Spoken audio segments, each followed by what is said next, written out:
لوگوں نے صحابہ کے اندر لڑائیاں پیدا کر رکھی ہیں، لیکن یہ رحماء بینہم کا عملی مظاہرہ تھے، عملی ثبوت تھے، ایک دوسرے کے لیے ان کا پیار، ان کی محبت۔ حضرت علی المرتضیٰ اور حضرت سیدنا صدیق اکبر رضی اللہ تعالیٰ عنہ جا رہے ہیں کہ آگے امام حسن کھیل رہے ہیں، تو حضرت صدیق اکبر رضی اللہ تعالیٰ عنہ امام حسن کو اٹھا کر کے اپنے کندھوں پہ بٹھا لیتے ہیں اور ساتھ بولتے ہیں کہ اے حسن تو حضور کے مشابہ ہے، علی کے مشابہ تو نہیں ہے۔ اور حضرت علی المرتضیٰ رضی اللہ تعالیٰ عنہ تبسم کرتے چلے جا رہے ہیں، مسکراتے چلے جا رہے ہیں۔ ان کی تو محبت اور پیار کی کہانیاں تھیں۔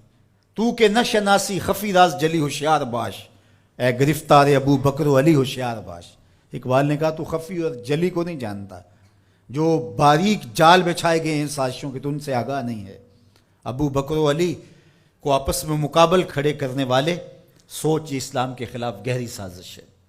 مجھے بتاؤ کہ اگر حضرت سیدنا صدیق اکبر اور دیگر اصحاب کو جو حضور کی تربیت کا جوہر تھے ان کو غلط ثابت کر دیا جائے تو پھر یہ کس پہ حرف آتا ہے؟ حضور کی تربیت پہ حرف نہیں آئے گا۔ یہ سازش تھی اسلام کے خلاف۔ جو یہ بدقسمتی ہے کہ امت ان سے پیار کرنے کی بجائے آپس میں ان کے ناموں پہ الجھ رہی ہو اور یوں گروہوں میں فرقوں میں تقسیم ہو کے رہ جائے۔ ایک کا پیار دوسرے سے دوری کا سبب بن جائے، یہ کیا ہوا؟ ماں سے پیار کرنے کا یہ مطلب نہیں ہے کہ باپ غلط ہے، اور باپ سے پیار کرنے کا مطلب یہ نہیں ہے کہ ماں سے نفرت کی جائے اور ماں سے دور ہٹ جائے۔ ان کے اپنے اپنے فرائض ہیں، اپنے اپنے منصب ہیں۔ بھائیوں سے پیار کرنے کا مطلب یہ نہیں ہے کہ بہنوں کا انکار کر دیا جائے، بہنوں سے پیار کرنے کا مطلب نہیں ہے کہ بھائیوں کی محبت کا انکار کر دیا جائے۔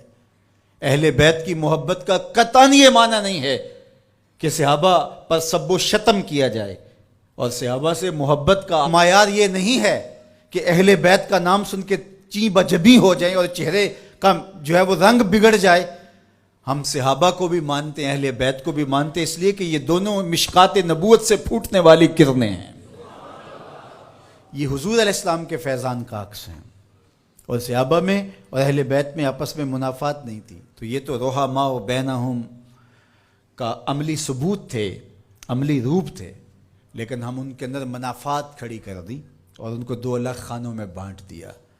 اللہ اکبر۔ کسی نے کہا کہ اہل بیت اور صحابہ ہماری آنکھیں ہیں، تو معترض نے کہا دائیں کون سی ہے اور بائیں کون سی ہے؟ اس نے کہا آنکھیں دائیں بائیں نہیں ہوتی، آنکھیں ایک ہی ہوتی ہیں۔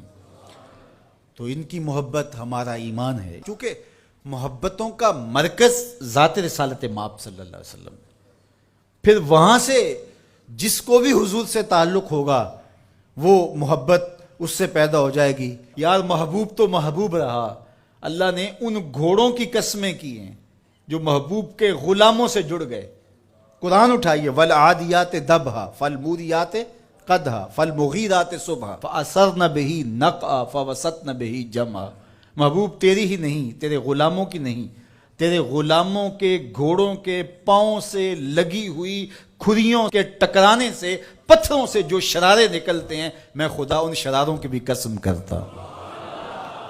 محبوب تیرے غلاموں کے گھوڑوں کے پاؤں کے ٹکرانے سے جو گرد اڑتی ہے، اڑتی ہوئی دھول کی بھی قسم کرتا ہوں، اور ان گھوڑوں کے سینوں سے جو آواز نکلتی ہے، میں رب ہو کے اس آواز کی بھی قسم کرتا ہوں۔ اور تم الجھے ہوئے ہو یہاں ابو بکر و علی میں۔ لا اقسم بہذا البلد، مجھے قسم ہے شہر کی۔ مکہ کی قسم کیوں؟ وانت حل بہذا البلد، اس لیے محبوب اس شہر کی گلیوں میں تو خرام ناز جو کرتا رہا ہے۔ جہاں محبوب خرام ناز کریں وہ گلیاں اچھی لگیں۔ مدینے کی مٹی میں بھی شفا ہے۔ یار جس شہر کی مٹی میں شفا ہوگی، اور شفا ہوئی کیوں؟ اقبال بولا خاک طیبہ از دو عالم خوش ترست، آن خنک شہرے کے آنجا دل برست۔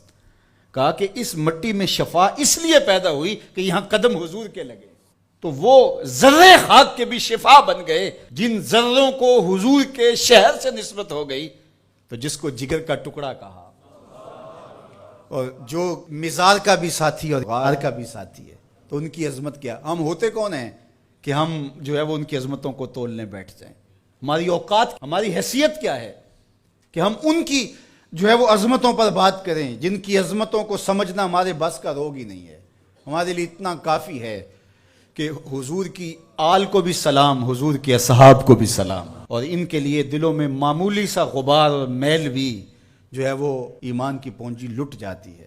یار نو میلی اکھ نہ ویکھی متا مرسیں کافر ہو کے. کبھی بھی اپنے آپ کو ایسی بحث کے اندر شامل نہ کرنا جس کا نتیجہ بے ادبی تک پہنچتا ہو.